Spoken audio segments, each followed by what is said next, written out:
어제는 웃었는데 오늘은 운다. 트럼프 때문에 이 나스닥이든 코스피든 주가가 올랐다가 내렸다가 되게 혼란스러운 것 같습니다. 그리고 대한민국의 경제 상황은 우리가 다 알고 있다시피 매우 암울합니다. 되게 지금 안 좋은 상황이죠.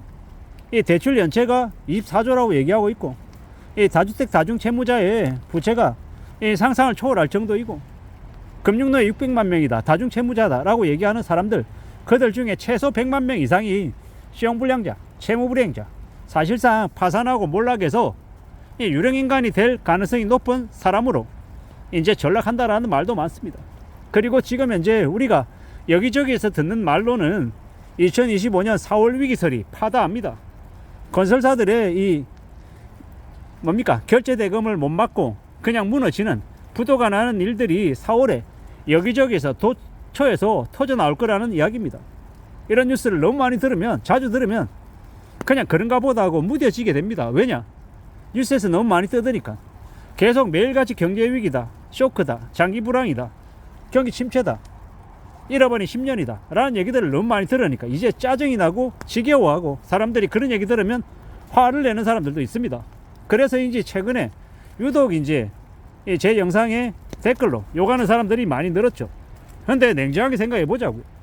제가 그렇게 부정적이고 암울하게 이야기하냐 어떠냐 이게 중요한 게 아니라, 실제로 지금 현재 현실 우리가 처해 있는 상황들을 좀 냉정하게 볼 필요가 있다는 겁니다. 제가 하고 싶은 말은 그게 전부입니다. 당장 일자리를 잃고 당장 다음 달 생활비가 마련이 안 되고 카드값을 못 메꾸는 상황이 되면 어떻게 할 거냐라는 겁니다. 그런 상황에도 빚내서 코인하고 주식하고 연끌해서 비투하겠냐라는 겁니다. 지금은 부동산 따위가 문제가 아닙니다. 지금 강남의 반포 지역의 아파트 가격이 80억을 찍든 100억을 찍든 200억을 찍든 보통 사람들, 서민들하고는 아무 상관없습니다. 압구정 신현대 아파트가 80억이 됐다더라. 어쩌라고요? 보통의 사람들은 그런 얘기 들어도 아무 관심도 없습니다. 저게 저기 부산의 해운대 아파트가 평당 5천을 찍든 1억을 찍든, 저기 청담동의 무슨 아파트가 되게 좋든, 이런 얘기 들어도 사실 우리한테는 와닿지 않는 얘기입니다. 왜? 남의 얘기니까요.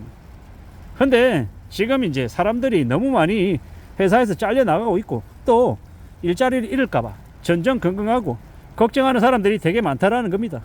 이번에 우리 아들 대학 들어갔는데 대학 등록금 내야 되는데 어떡하지? 이런 걱정하는 이 부모들이 늘어나고 있다라는 겁니다.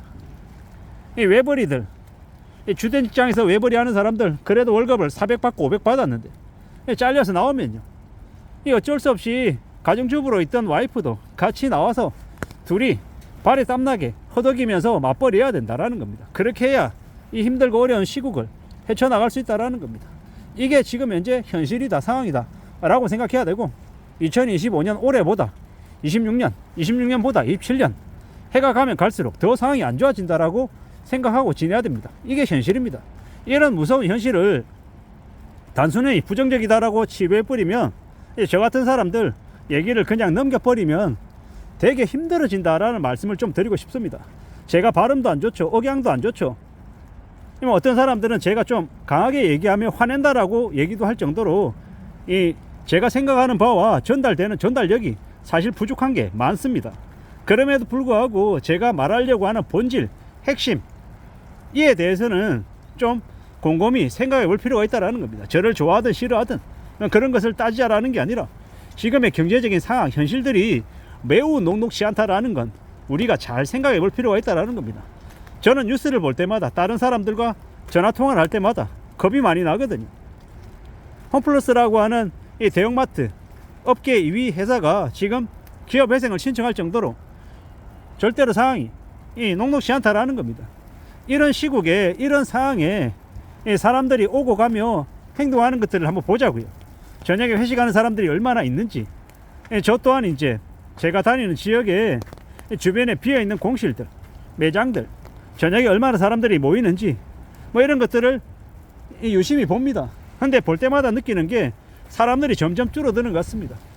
제가 있는 곳은 이제 가로수길 신사동이다 보니까 신사동과 압구정동을 오가며 지켜보는데요, 예전에 비해서, 작년 이맘때에 비해서 사람들이 많이 줄었습니다.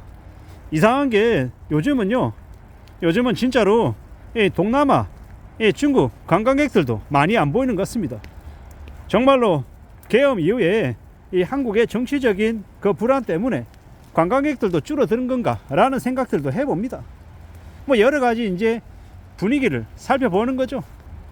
사람들이 점점 밤에 잠 못 이루고 이 자신의 삶이 얼마나 안정적으로 지속될 수 있을지 걱정한다라는 게 빈말이 아니라는 거죠.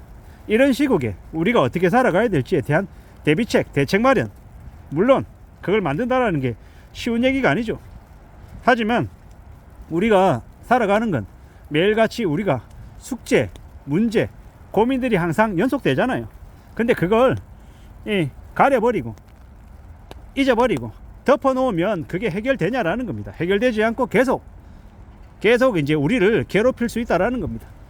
우리의 살아가는 삶이라는 게 현실이 내가 의도한 대로 세상이 흘러가지는 않지만 내가 어떻게 움직여 나갈지에 대한 생각들, 이 모습들은 갖춰놓는 게 좋다라고 생각합니다. 그래야 이 세상이 어떻게 흘러가는지도 관찰하면서 내가 그에 대응해서 어떻게 움직일지도 정해놓으면 내가 모든 걸 다 컨트롤할 수는 없지만 나의 상황에 맞게끔 좀 다운사이징도 하고 대비도 하고 움직여 나가면 그래도 이 위험한 상황들, 돌발 상황들에 대해서 최소한의 대응, 최소한의 대비를 통해서 어려운 일들이, 곤란한 것들이 조금이라도 줄어들지 않겠냐라는 겁니다. 우리가 맞을 충격을 조금이라도 줄이기 위해서 대비책을, 대책을 세우자라는 말씀을 좀 드리고 싶었던 겁니다. 제가 이제 눈 내리는 날 이렇게 영상을 찍기 위해서 나와서 그냥 다니면 온몸이 젖죠. 근데 우산이라도 쓰면요, 그나마 눈과 비를 막을 수 있다라는 겁니다. 그런 우산과 같은 것들을 우리가 준비해야 된다라고 말씀을 드립니다. 그게 바로 경제적인 대책, 대비책 이런 것들이라고 말씀을 드리고 싶고, 보통의 사람들, 서민들은요, 수단과 방법을 가리지 않고 불법 빼고 정상적인 범위 안에서 최대한 돈을 마련해야 된다, 비상금을 확보해야 된다라는 말씀을 드립니다. 저 또한 이제 상황이 안 좋아졌을 때, 겁에가 안 나올 수 있다는 생각이 들었을 때 어떤 생각을 했겠습니까? 최소한 3개월치, 6개월치 월급이 안 나와도 살아갈 수 있는 대책은 마련해야겠다, 이런 마음들을 가졌었단 말이죠. 그게 정말로 필요한 시국이 언제다? 지금이다라는 말씀을 드립니다. 우리가 살아가는 시대가, 지금의 상황이 절대로 호락호락하지 않다라는 걸, 우습지 않다라는 걸 명심하고 또 명심했으면 좋겠습니다. 아무쪼록 저는 계속해서 말씀드리지만 저나 여러분들의 우리의 상황이 좋아지기를 바라고 희망과 긍정이 가득 차기를 진심으로 바랍니다. 근데 준비가 없으면 그런 말 전부 다 말장난이 될 가능성이 크다라는 겁니다. 이상입니다.